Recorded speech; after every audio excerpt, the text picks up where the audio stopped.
अध्याय 34। दत्तात्रेय जी महाराज ने आगे बताया, आत्म साक्षात्कार के समय योगी पुरुष के समक्ष जो विघ्न आते हैं उन्हें सुनो। उस समय वह ऐसा काम कर्म करना चाहता है और मानवीय भोगों की अभिलाषा करता है। दान के उत्तमोत्तम फल, विद्या, माया, सोना चांदी, धन, सोने आदि के अतिरिक्त वैभव, स्वर्गलोक, देवत्व, इंद्रत्व, रसायन संग्रह, इन सब चीजों को बनाने की क्रियाएं, हवा में उड़ने की शक्ति, यज्ञ, जल और अग्नि में प्रवेश, श्राद्धों और समस्त दानों का फल और नियम, व्रत, ईष्ट पूर्त, देव पूजा आदि से मिलने वाले फलों की इच्छा करने लगता है। जब चित्त की ऐसी अवस्था हो जाए तो योगी उसे कामनाओं की ओर से हटाए और पर ब्रह्म में लगाए।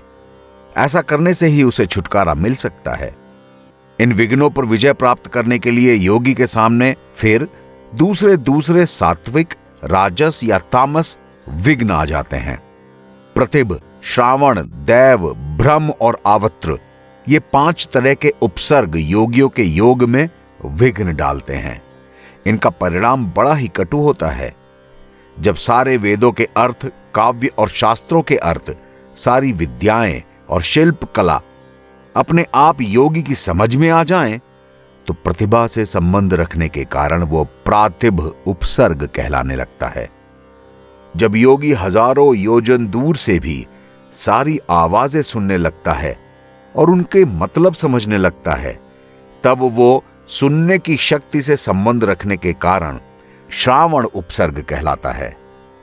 जब वो देवताओं की तरह 8 दिशाओं की वस्तुओं को देखने लग जाता है, तब उसे दैव उपसर्ग कहते हैं। जब योगी का मन दोष के कारण सब तरह के आचरणों से भ्रष्ट होकर इधर उधर भटकने लगता है, तब वो भ्रम कहलाता है। जल में उठती हुई भंवरों की तरह जब ज्ञान का आवत्र चारों ओर फैल जाता है और मन को नष्ट करता है, तो वह आवत्र नामक उपसर्ग होता है। इन महाघोर उपसर्गों से योग का नाश हो जाने के कारण संपूर्ण योगी देवताओं जैसा होकर भी बार बार आवागमन के चक्र में घूमता रह जाता है। इसलिए योगी पुरुष शुद्ध मनोमन से उज्जवल कंबल ओढ़कर पर ब्रह्म परमात्मा में मन लगाकर सदा उसी का चिंतन करता रहे। धरती और 7 तरह की सूक्ष्म धारणाएं हैं जिन्हें योगी अपने माथे पर धारण करता है। सबसे पहले पृथ्वी की धारणा है। इसे धारण करने से योगी को सुख मिलता है। वो अपने को साक्षात धरती की तरह मानना शुरू करे तो क्या होता है, पार्थिव विषय गंध का त्याग हो जाता है।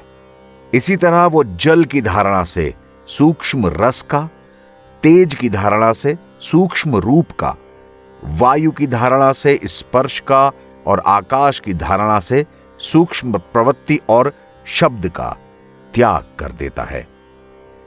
जब अपने मन से धारणा के द्वारा सारे भूतों के मन में प्रवेश करता है, तब उस मानसी धारणा को धारण करने के कारण उसका मन बहुत ही सूक्ष्म हो जाता है। इसी तरह योग वेत्ता पुरुष सारे जीवों की बुद्धि में प्रवेश करके परम अत्यंत सूक्ष्म बुद्धि ले लेता है और फिर उसे छोड़ देता है। अलर्क महाराज, जो योगी इन 7 सूक्ष्म धारणाओं का अनुभव करके उन्हें छोड़ता है, उसको इस संसार में फिर नहीं आना होता। जीतात्मा पुरुष क्रमशः इन 7 धारणाओं के सूक्ष्म रूप को देखे और त्याग करता जाए, यही उचित है। ऐसा करने से परम सिद्धि मिलती है।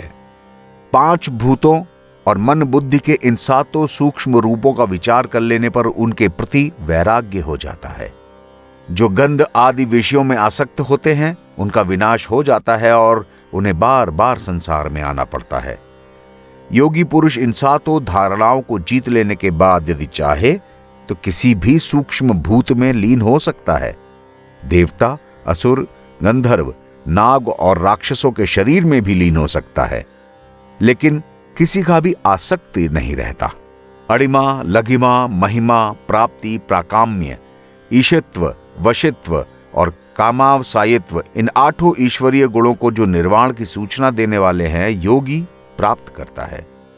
सूक्ष्म से सूक्ष्म रूप धारण करना अणिमा है और शीघ्र से शीघ्र कोई काम कर लेना लघिमा नामक गुण है। सबके लिए पूजनीय हो जाना महिमा कहलाता है। जब कोई भी वस्तु अप्राप्य न रहे तो वो प्राप्ति नामक सिद्धि है। सर्वत्र व्यापक होने से योगी को प्राकाम्य नामक सिद्धि मिल जाती है। जब सब कुछ करने में समर्थ ईश्वर हो जाता है तो उसकी यह सिद्धि ईशित्व कहलाती है। सबको वश में कर लेने वाली वशित्व सिद्धि होती है। यह योगी का 7वां गुण है, जिसके द्वारा इच्छा के अनुसार कहीं भी रहना, सब काम कर सकना, उसका नाम कामावसायित्व हो जाता है। ये ऐश्वर्य के साधन भूत 8 गुण हैं। मुक्त होने पर इनमें से कोई जन्म नहीं होता, वह वृद्धि और नाश को भी नहीं प्राप्त होता।